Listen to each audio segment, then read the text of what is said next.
تو یہ تھا اللہ کے نبی صلی اللہ علیہ وسلم اور صحابہ کرام رضی اللہ تعالی عنہم اجمعین کا طرز عمل اور سلوک جھوٹے مدعیان نبوت کے خلاف۔ یہیں سے پوری امت مسلمہ کو رہنمائی ملتی ہے اور یہیں سے اسوہ ملتا ہے کہ اگر امت مسلمہ کے زندگیوں کے اندر کوئی آدمی نبوت کا جھوٹا دعویٰ کرے تو کس طرح اس کے ساتھ کیا طرز عمل اختیار کرنا ہے اور کیا سلوک اختیار کرنا ہے۔ تو اس موجودہ زمانے کے اندر یعنی آج سے 100 سال پہلے لگا لیں 125 سال پہلے لگا لیں کہ ایک جھوٹے، اور درمیان میں اور بھی کافی ساری تعداد ایک پوری فہرست ہے اور وہ بھی تعارف کی محتاج ہے، وقت آنے پر انشاءاللہ ان کا بھی تعارف کراؤں گا۔ تو موجودہ دور کے اندر مرزا غلام احمد قادیانی ملعون نے نبوت کا جھوٹا دعویٰ کیا۔ انگریز کا دور تھا، انگریز کی پوری سپورٹ اس کو حاصل تھی اور اس کی دعوت پھیلتی رہی اور انگریز اس کے اوپر سایہ کرتا رہا، اور پھر تقسیم ہو گئی، یعنی ہندوستان کی تقسیم ہو گئی، پاکستان بن گیا، اور یہ ملعون جو ہے یہ بھی مہاجرین کے لبادے میں پاکستان کے اندر آ گئے، اور چنیوٹ یعنی جو موجودہ چناب نگر وہاں پر انہوں نے سکونت اختیار کی، اور پھر ان سے ایک حادثہ ہوا، بڑی لمبی کہانی ہے،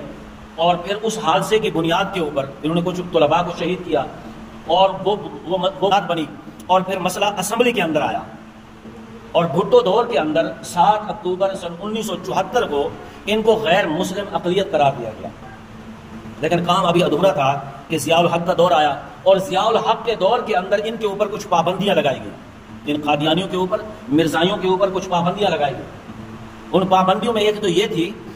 کہ یہ اپنی مسجد کا محراب نہیں بنا سکتے، یہ جس کا محراب بنا ہوا ہے یہ اپنی عبادت گاہ کا محراب نہیں بنا سکتے، اپنی عبادت گاہ کو مسجد نہیں قرار دے سکتے، مسجد اس کا نام نہیں رکھ سکتے، اور مسجد کے مینار نہیں بنا سکتے، اپنے گھر کے اوپر یا مساجد کے اوپر کلمہ طیبہ لا الہ الا اللہ محمد رسول اللہ جو مسلمانوں کی نشانی ہے اس کو نہیں لکھ سکتے، اور اسی طرح شعائر اسلام جو ہے، جو اسلام کی نشانیاں ہیں ان کو یہ استعمال نہیں کر سکتے، مثلا کہ قربانی نہیں کر سکتے، اور اپنے دین کی یہ تبلیغ نہیں کر سکتے۔ ان کے اوپر یہ پابندیاں لگائی گئی جنرل ضیاء الحق کے زمانے کے اندر ایک ترمیمی آرڈیننس کے تحت،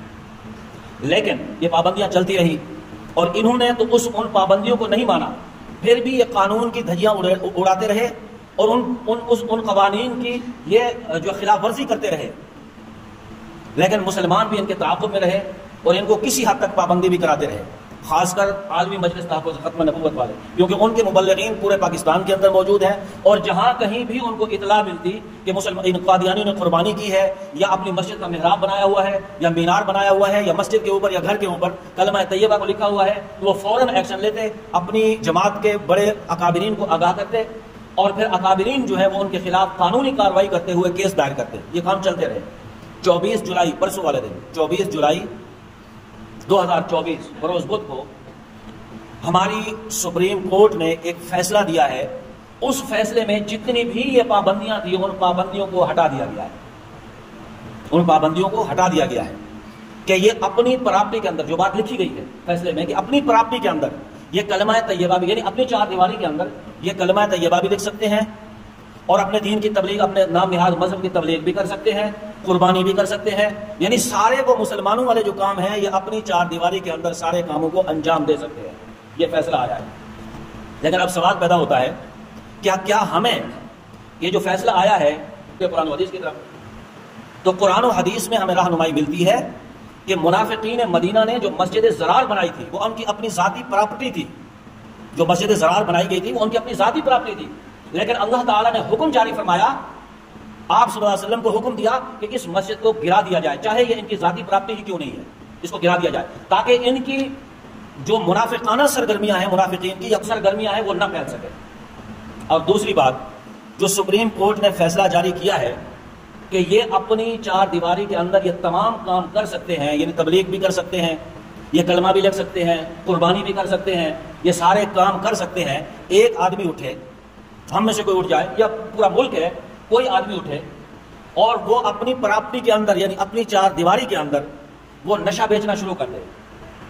نشہ بیچنا قانوناً جرم ہے نا، وہ نشہ بیچنا شروع کر دے، ہیروئن بیچنا شروع کر دے، چرس بیچنا شروع کر دے، اور پولیس اس کو گرفتار کرے کہ تم یہ کیوں بیچ رہے ہو، وہ آگے سے یہ کہے کہ جو سپریم کورٹ کا فیصلہ آیا ہے کہ آدمی اپنی 4 دیواری کے اندر تمام جرائم سر انجام دے سکتا ہے، یعنی 4 دیواری کے اندر یہ سارے کام کرنا جائز ہے، تو کیا سپریم کورٹ اس آدمی کی اس لاجک کو، اس دلیل کو تسلیم کر لے گی؟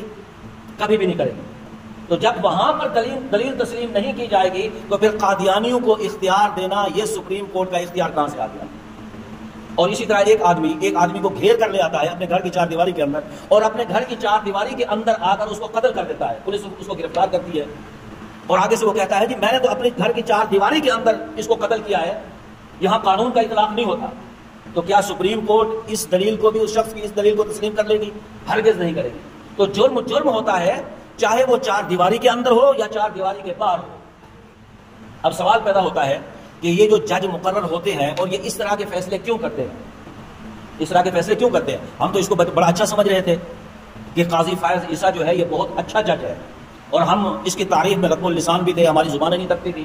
کہ عقیدہ ختم نبوت اور اسی طرح قوانین ختم نبوت کے اوپر ڈاکہ مارا ہے۔ اب سوال پیدا ہوتا ہے کہ یہ فیصلے کیوں دیتے ہیں؟ اس کی وجہ آپ تاریخ اٹھا کر دیکھیں کہ جو عطا بندیال تھا، عمر عطا بندیال، اس سے پہلے ایک چیف جسٹس آیا، اب نام میرے ذہن میں نہیں آ رہا، اس نے کراچی کی ایک مسجد کو گرانے کا حکم دیا تھا، اور وہ بہت بڑی مسجد ہے، بہت بڑی مسجد ہے، کئی منزلہ مسجد ہے، اور اس میں جو نمازیوں کی، جمعے کے نمازیوں کی جو تعداد ہوتی ہے وہ مسجد کم پڑ جاتی ہے، اور روڈوں کے اوپر صفیں بچھائی جاتی ہیں، رمضان المبارک میں نہیں، عام دنوں کے اندر اتنی بڑی مسجد ہے، اور اس نے اس کو گرانے کا حکم دیا۔ اور پھر اسی طرح ان کی تاریخ اٹھا کر دیکھیں، اس قاضی فائز عیسیٰ نے کیا حکم جاری کیا؟ کیوں کرتے ہیں؟ اس لیے کرتے ہیں کہ ان کو باہر ممالک کی نیشنلٹی چاہیے ہوتی ہے۔ اب وہ دیکھیے جس نے مسجد گرانے کا حکم دیا تھا کہاں ہے وہ؟ اس وقت امریکہ میں بیٹھا ہوا ہے، اس کو امریکہ کی نیشنلٹی مل چکی ہے، اور یہ بھی بدبخت آدمی اسی لالچ کے اندر ہے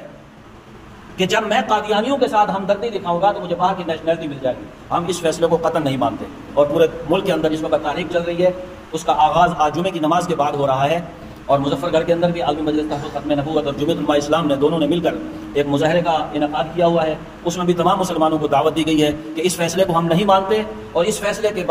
کے خلاف ہم بھرپور احتجاج کریں گے۔ ہم دعا کرتے ہیں کہ اللہ تعالیٰ ان کو توفیق عطا فرمائے کہ اس طرح کے یہ فیصلے نہ کر سکیں، اور یہ بھی توفیق عطا فرمائے کہ اس فیصلے کو یہ واپس لے لیں۔ اللہ تعالیٰ ہمیں عمل کی توفیق عطا فرمائے۔ وآخر دعوانا الحمدللہ رب العالمین۔